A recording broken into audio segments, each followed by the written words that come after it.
Oh, mga kapuso, are, tingnan nyo yung tubig.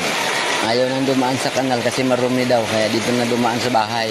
Lumabas sa gate at naghahanap ng kalsadang malinis. Hindi na to kalsada. Ilog na.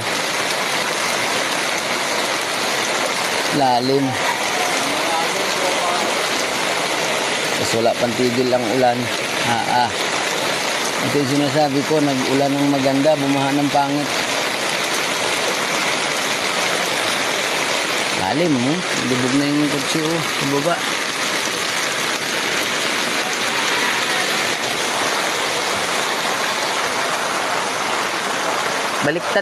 Baliktad na ngayon ng tubig. Ayaw nang dumaan sa kanal kasi marumi daw. Sa kalsada na daw. Yung L3, Lubog na yung L3 na yan.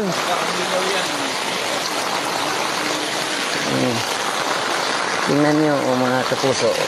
Diba dapat ang tubig dun sa kanal ay ayaw na nila dumaan sa kanal. Kasi ika nga, ayaw na namin dumaan sa kanal kasi nga marumi. Dito kami sa kalsada para malinis. Ayan, tingnan mo.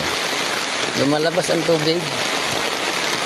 Ayaw nila sa kanal kasi marumi daw ang kanal. Kaya